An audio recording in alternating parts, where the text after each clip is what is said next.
네, 안녕하세요. 림 자체의 소음에 대해서 한번 알아보겠습니다. 증상이라고 하면은 페달링을 하지 않으시고선 조용한 곳에서 이제 바퀴만 이제 굴리는 거죠. 바퀴를 계속 이렇게 회전을 하겠죠, 조용한 곳에서. 그러면은 규칙적으로 틱틱 소리가 나거나 아니면은 팅팅 소리가 나거나 딸그락거리는 소리가 나는 경우가 간혹 가다가 있습니다. 근데 라쳇 소리가 있죠. 페달링을 안 하고선 굴리면은 라쳇 소리가 큰 경우에는 그 소리에 묻혀 가지고 소리가 안 날 수도 있으니까 소리가 라쳇 소리가 나지 않을 정도까지만 페달을 살살 돌려주는 거예요.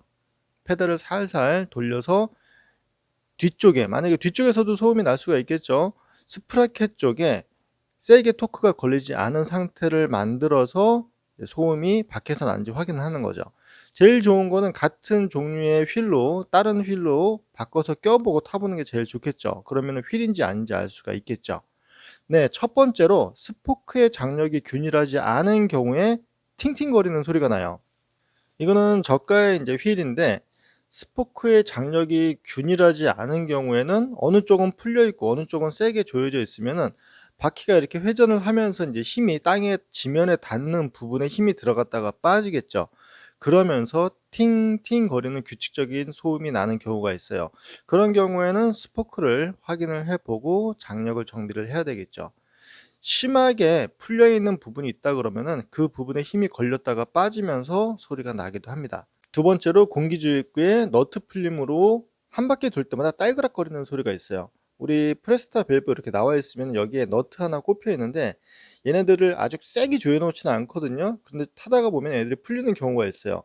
그러면 이 나사를 너트를 손으로 톡톡 치면은 딸그락딸그락 소리가 나는 경우가 있습니다. 그러니까 한 바퀴 돌 때마다 달그락 거리는 경우가 있어요. 그런 경우에는 얘네들을 그냥 꽉 조이면 되겠죠. 세 번째로 익스텐더, 이렇게 공기주입구를 연장시켜 주는 애들이 있어요. 얘네들이 꼽혀 있으면은 얘네들이 이렇게 달그락거리는 소리가 이렇게 나는 경우들이 있습니다. 이런 경우에는 여기에다가 검정색 테이프로 구멍을 뚫어 가지고선 여기다가 림하고 같이 이렇게 엮어도 되고, 뭐 전용으로 나오는 테이프 같은 것들도 있더라고요. 그런 걸 끼시면은 이 공기주입구에서 나는 소리를 찾을 수가 있을 거예요. 약간 딸그락거리는 소리가 나요.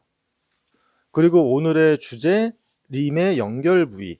림 자체의 불량일 수도 있고요. 아니면 충격을 받아서 림 연결 부위에서 소음이 나는 경우예요. 처음에 보셨을 때 딱 이 부분에서 틱틱 하고 소리가 났죠.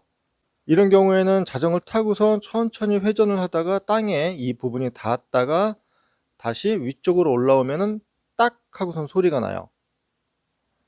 처음에 위쪽에서 힘을 눌러 가지고 위에서 힘을 눌러 가지고서 소음을 나게 하려고 했는데 그렇게 해서는 어떨 때는 나고 어떨 때는 나지 않더라고요. 그래서 이렇게 잡고선 좌우로 비틀었더니 소리가 났어요. 얘를 확인하기 위해서 스포크를 다 제거를 했더니 또 소리가 나질 않아요. 이쪽에서 소리가 나는 거를 손님분께서 확인을 하시고선 이제 휠을 교체하시고 이 휠을 저한테 기증을 해 주고 가신 거예요.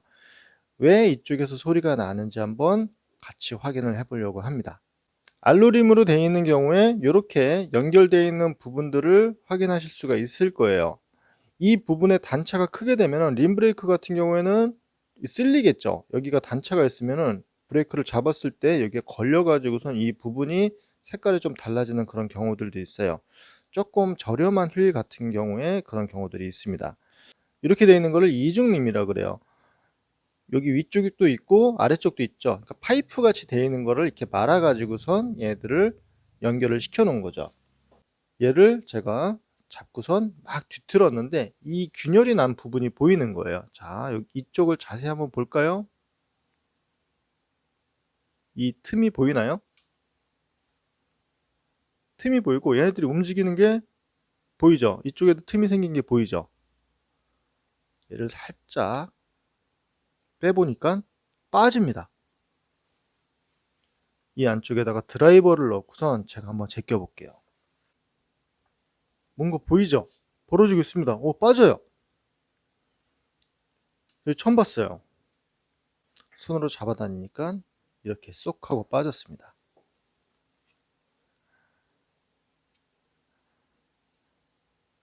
이렇게 만져봤을 때 안쪽에다가 무슨 에폭시나 약품으로 얘네들을 붙이지 않았나 생각이 들어요. 이쪽도 한번 빼볼까요? 안쪽에서 이런 부속을 뽑아냈어요. 이걸 뭐라고 이름을 지어야 될까요? 이렇게 봤을 때는 용접되어 있는 부분은 하나도 안 보이고 약간 뭐 본드칠 그 정도로 보이는데 얘가 이 중간에 딱 들어가 있었던 거예요. 얘네들이 양쪽에서 들어가 있었는데 어느 한 부분이 좀 덜 붙었겠죠. 덜 붙어 가지고선 회전을 할 때마다 틱틱 소리가 났던 것 같아요. 안쪽을 자세히 보니까 저 하얀색으로 양쪽에 뭔가가 이렇게 볼록 튀어나온 부분이 있죠. 저렇게. 저게 무슨 에폭시 같은 걸로 보여요. 그러니까 얘네들을 고정을 할 때 용접이 아니라 요 심지를 집어넣고선 저 에폭시로 양쪽을 고정을 해 놓는 걸로 보입니다. 그런데 제대로 붙지 않아 가지고 유격이 생겨서 틱틱 소음이 났던 걸로 추측이 돼요. 용접하고는 상관이 없겠죠. 그냥 얘네들을 밴딩으로 해서 말아 가지고선 이 면은 굉장히 깨끗하니까 얘들이 들어가서 양쪽에서 고정을 했던 거예요. 무게는 그렇게 무겁지는 않은데요. 이거를 보니까 바퀴를 거치대다가 걸고선 회전을 세게 했을 때 편심이 생긴다 그러죠. 꿀렁꿀렁꿀렁 거리는 느낌. 바퀴가 완전히 이렇게 원형인 상태에서 그 공기 주입구 구멍 때문에 그렇게 크게 편심이 생길 거라고는 생각을 안 했는데 요런 게 들어 있었어요. 이것 때문에 바퀴를 크게 회전을 했을 때 자전거가 좀 흔들린다 그러죠. 꿀렁꿀렁꿀렁 거리는 게 이것 때문이었었던 것 같아요. 뒷바퀴이기 때문에 모양이 좀 다르게 생겼죠. 그런데 여기 보면 가운데 구멍이 있었어요. 이 구멍은 왜 있을까요? 이건 제 추측입니다. 얘네들을 접합하기 위해서 딱 가운데 있어야 되는데 더 들어갈 수도 있고 덜 들어갈 수도 있겠죠. 이렇게 집어넣으려고 하는데 아래쪽에서 잡아준 상태에서 집어넣으면 딱 가운데에 들어갈 수가 있겠죠. 이렇게 집어넣고선 그러면은 얘네들이 센터로 딱 들어갈 수가 있겠죠. 이건 제 생각입니다. 그리고 이쪽에 림 옆쪽에 보면은 살짝 이렇게 움푹 들어가 있는 부분이 있는데 이 부분을 자꾸 돌리지 않았을까 생각이 들어요. 양쪽에 이런 홈이 양쪽에 있거든요. 이 부분을 자꾸선 돌리지 않았나 생각이 듭니다. 그러니까 이쪽에서 접합이 에폭시 같은 걸로 제대로 접합이 되어 있지 않아서 그래서 회전을 하면서 틱틱 소리가 났던 걸로 저는 생각이 됩니다. 이런 건 처음 보네요. 그냥 림을 단면으로 잘라 가지고 확인한 적은 있는데 이 접합 부위가 이렇게 된 거는 생각도 못 했어요. 튼튼하겠죠. 튼튼한데 소리가 계속 나면 짜증이 나겠죠. 네, 이렇게 내부 구조가 되어 있었고요. 자전거를 타시면서 규칙적으로 소음이 난다 그러면 얘들 한번 이렇게 비틀어 보세요. 비틀었을 때 이 부분들이 이 사이가 벌어지거나 그러면은 에폭시를 넣어서 고정하기보다는 림을 교체를 하는 게 좋기는 하겠죠. 재밌네요. 저도 배웠습니다. 항상 안전 라이딩 하시고요. 감사합니다.